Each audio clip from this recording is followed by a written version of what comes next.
We're going to talk about how to conduct B2B market research, especially if you're a coach, consultant, or professional services provider, as well as one thing you want to make sure you do before you start doing any type of research.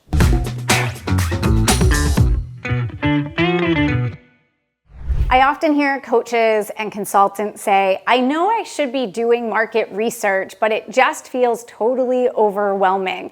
So we're going to start by looking at 5 simple things that are really smart for you to do some research on in order to set yourself up for success in your business. The first one are the current problems inside of organizations, whether those are mid-market companies, big corporates, big nonprofits, small enterprises, higher education institutions, whoever you're working with or whoever you're thinking about working with. What are the biggest problems that they're having in their organization today? And what are some data points that you can pull in about the prevalence of that problem and the cost of that problem to an organization? You're going to be able to use those data points in your content marketing, your sales presentations, when you speak at a conference, etc. The second thing that you want to research are the programs, the services, and the solutions that organizations are actively investing in. Where are they spending their money? This is all about follow the money. That's rule number 1. We have 5 rules at Bold House.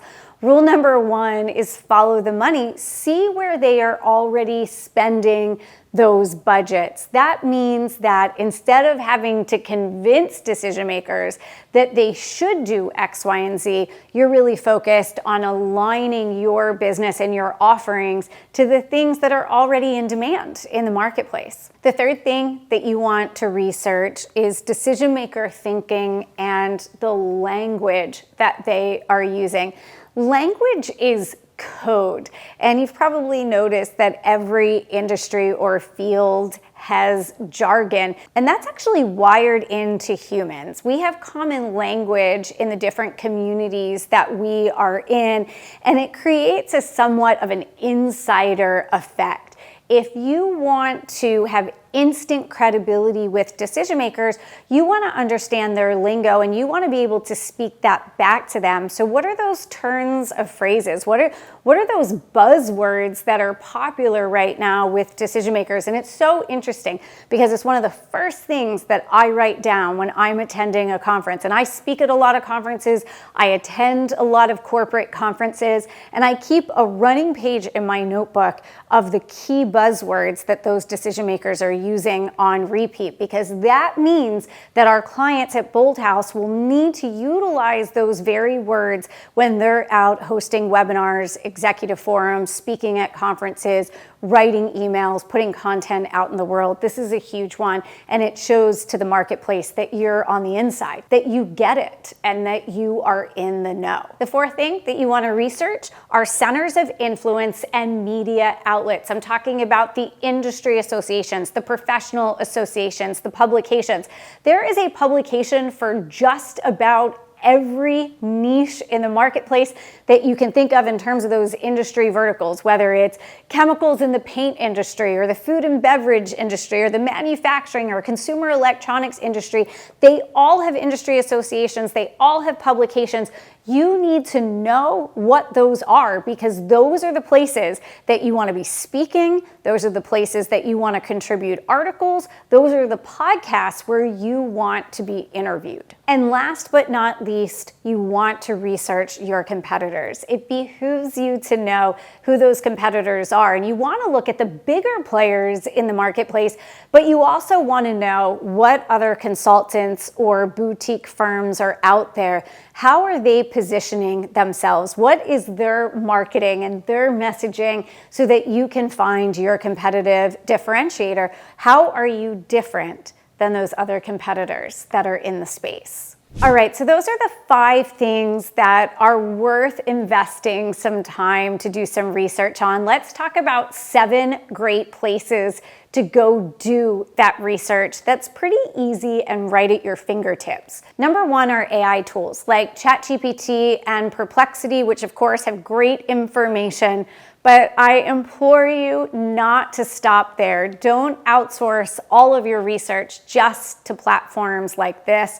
You also want to make sure that you're going to the major industry associations, whether that's in the manufacturing space, the automotive space, the telecommunications space, the retail space. Every industry vertical has a handful, if not dozens, of industry associations. And you want to go to their websites. You want to see, what are they hosting webinars on? What conferences do they have coming up? What is their blog talking about? What are their magazines talking about? Because that tells you what's on the mind of senior decision makers. The third place to go and look are industry podcasts. One of my favorite websites is FeedSpot, where you can identify all of the top podcasts in any field or any industry, and they're all free to listen to.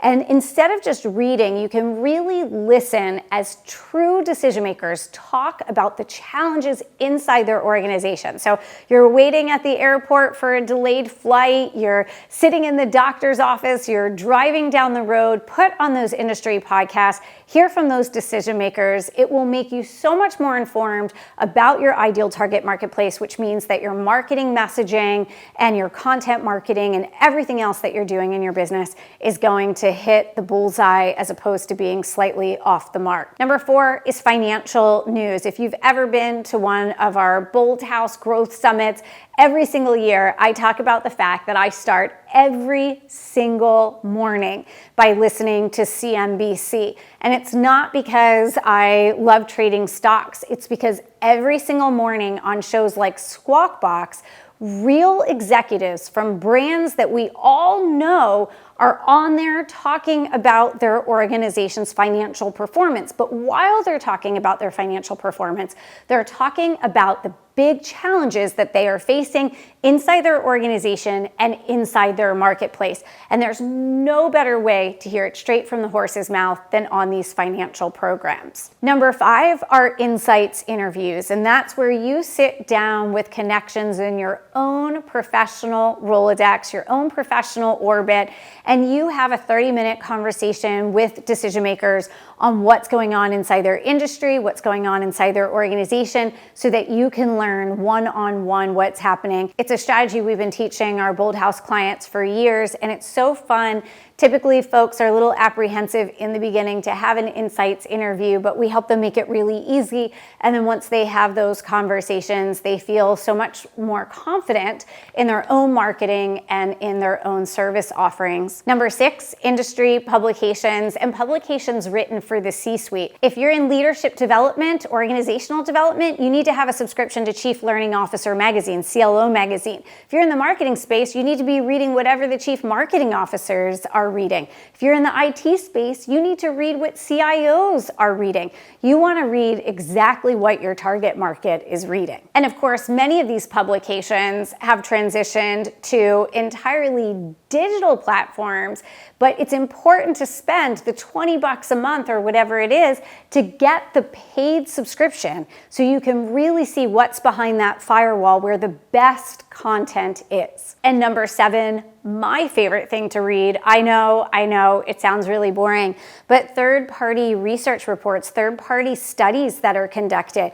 You look at studies like Edelman's Trust Barometer that's published every single year. You look at the CEO Pulse surveys that are published by Deloitte, research that comes out from Accenture and Harvard Business Review, and all of these trusted organizations that are out there that have incredible insights, not just the data, not just the statistics, but often the pull quotes from real decision makers who were interviewed for those research reports. It's going to help you build the business case for what it is that you offer to the marketplace. I'll tell you, out of all of these, the one that's the most fun to tune into are the podcasts, because it's often where you will hear some of the train wreck stories that go on inside of organizations that are a little bit of a get the popcorn moment, but really gives you the true picture of what's happening inside of organizations. All right, so we've covered 5 things that are smart to research and 7 easy places to go in order to get that research.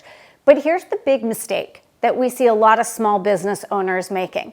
And that is jumping into research before getting crystal clear on the purpose of that research. I'll see folks spend weeks and weeks and weeks consuming information, and they just keep going because they haven't identified what it is that they're looking to learn so that they can know when it's okay to finally stop doing the research. Our brains are goal-achieving machines.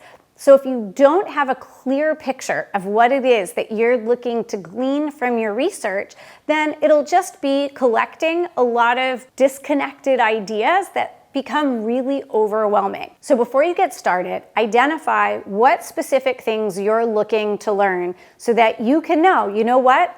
Now I have exactly what I need and I'm good. Because trust me, there's a lot of information on the internet. You could literally do research for the next 10 years, but that's not necessarily going to help you get into action to acquire more clients. So make sure you've clearly defined it before you jump in, or pretty soon you're gonna just be lost in the sauce. All right, so we've covered a lot on B2B market research, but presumably you're here because you're a coach, consultant, or services provider who would like to win more clients for your business. And so I've put together a free quick start guide on how to build a boutique $1 million firm, not with a bunch of get-rich-quick strategies, but truly how to build a firm if you are a change agent working with organizations doing work that's really meaningful to you. And you can find that at wincorporateclients.com. I've dropped that link right below, so you can click on that now and grab that. I've also dropped below another link to a great video on how to sell services to companies. And that's the next video that you want to check out if you want to fast track getting clients into your business. So click on that now, and I will see you there.